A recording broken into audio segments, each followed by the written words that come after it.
Cina baru saja memberikan pukulan telak terhadap Intel, sebuah langkah yang perlu persiapan bertahun-tahun untuk dilakukan.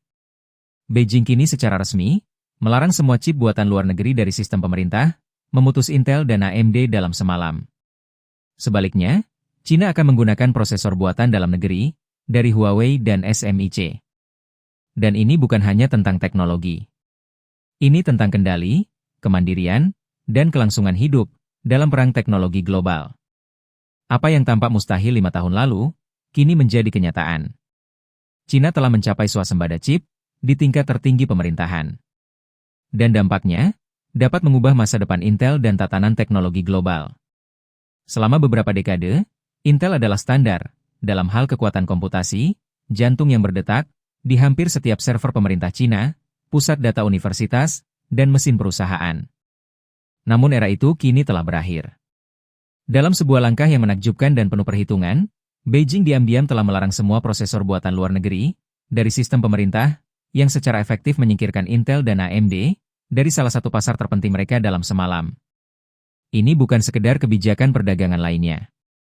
Ini adalah pemisahan strategis, puncak dari bertahun-tahun frustrasi, sanksi, dan keinginan untuk kemandirian teknologi. Perintah resmi yang dibocorkan melalui beberapa kementerian Tiongkok mengharuskan semua lembaga pemerintah dan perusahaan milik negara untuk menghapuskan chip Amerika dan menggantinya dengan alternatif dalam negeri. Dan alternatif-alternatif tersebut bukan lagi prototipe. Mereka sudah siap.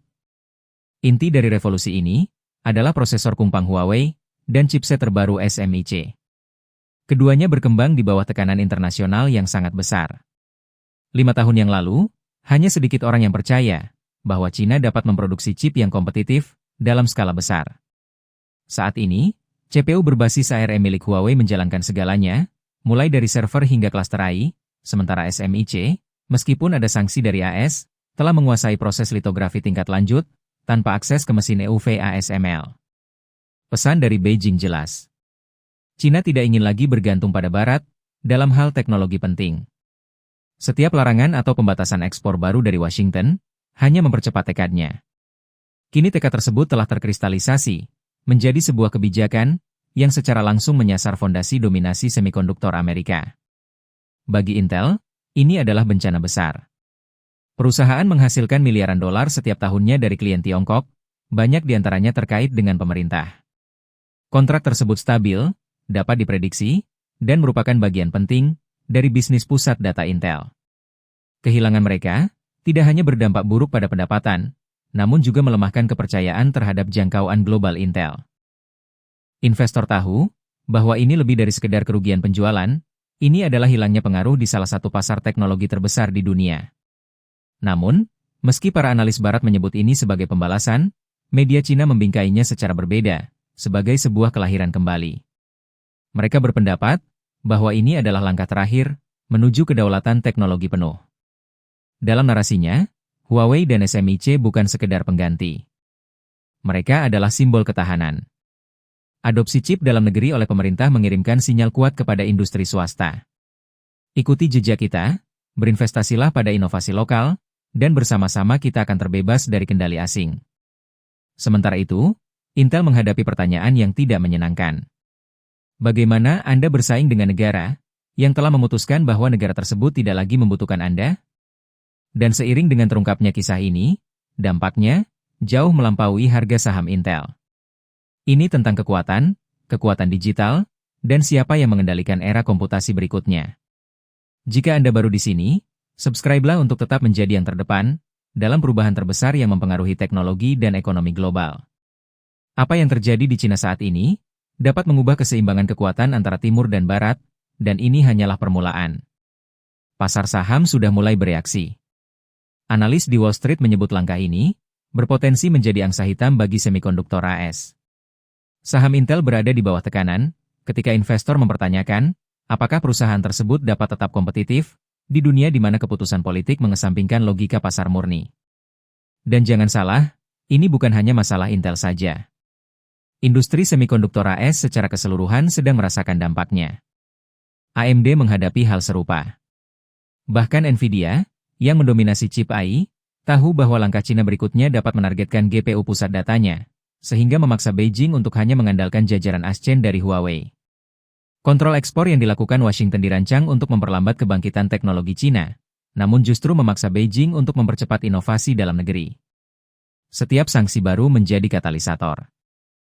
Kini, Cina telah mencapai titik di mana mereka dapat berkata, kami tidak membutuhkan chip Anda lagi, dan kami benar-benar bersungguh-sungguh. Artinya, masa depan industri semikonduktor global akan terbagi dua. Satu ekosistem dipimpin oleh AS, yang lainnya dipimpin oleh Cina. Bagi Intel, ini lebih dari sekadar kemunduran finansial. Ini adalah krisis identitas. Sebuah perusahaan yang pernah melambangkan inovasi Amerika, kini mendapati dirinya terkucil dari ekonomi terbesar kedua di dunia. Pertanyaannya bukan lagi, apakah Cina bisa mengejar ketinggalan? Pertanyaannya adalah, apakah Intel dapat bertahan di pasar yang tidak lagi mengikuti aturannya? Strategi Cina lebih dari sekadar mengganti chip asing. Hal ini menciptakan keseluruhan ekosistem paralel mulai dari prosesor dan sistem operasi hingga platform perangkat lunak dan infrastruktur cloud. Prosesor Harmony OS, EROS, dan Kumpa milik Huawei diintegrasikan ke dalam ekosistem digital terpadu, yang dapat beroperasi sepenuhnya tanpa teknologi Amerika di Cina. Ini sudah berfungsi. Pemerintah daerah, bank, dan bahkan kontraktor militer telah bermigrasi ke sistem inovasi terpercaya Cincuang ini. Sementara itu, perusahaan-perusahaan barat mendapati diri mereka tidak hanya terkurung dalam kontrak, tapi juga pengaruh. Intel dan Microsoft pernah membentuk tulang punggung digital Cina.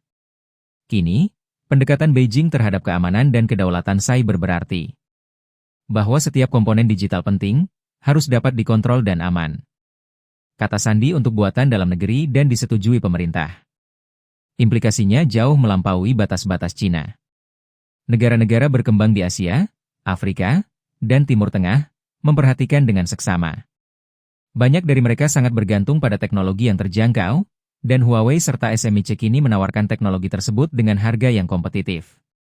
Ketika chip Cina menjadi lebih murah dan lebih mumpuni, kita dapat melihat gelombang baru penyelarasan teknologi di mana negara-negara berkembang memilih ekosistem Cina dibandingkan alternatif Barat. Bukan untuk ideologi tetapi untuk kepraktisan. Kesenjangan ini akan mengubah segalanya mulai dari kerangka pengembangan AI hingga standar komputasi awan. AI Barat berjalan pada Nvidia dan CUDA. AI Cina semakin banyak digunakan di ASCEN dan Minpore. Artinya, inovasi masa depan mulai dari robotika hingga pertahanan dapat berkembang di dua dunia yang tidak sejalan. Kejatuhan Intel di Cina menandai lebih dari sekedar hilangnya pelanggan. Ini menandai berakhirnya suatu era. Era ketika teknologi Amerika berkuasa tanpa tertandingi telah berakhir. Apa yang kita saksikan adalah munculnya tatanan global baru. Situasi di mana kekuatan teknologi terpecah, diperebutkan, dan sangat bersifat politis. Terobosan berikutnya dalam AI, semikonduktor, dan komunikasi mungkin tidak datang dari California, namun dari Shenzhen, Shanghai, atau Chengdu. Pusat inovasi bergeser ke arah timur dengan cepat. SMIC telah melakukan terobosan di teknologi 2 nanometer chip, dan Huawei S3 nanometer chip test dengan EUV buatan sendiri, mengejutkan dunia perteknologian. Apakah masa depan akan menjadi kerjasama, atau konfrontasi, akan menentukan dasawarsa masa depan. Namun satu hal yang pasti, dunia tidak akan pernah kembali seperti semula. Jika Anda ingin tetap terdepan dalam peralihan global besar-besaran dari perang chip ke permainan kekuatan ekonomi, subscribe-lah saluran ini, tinggalkan like, dan bagikan video ini. Pertarungan teknologi baru saja dimulai.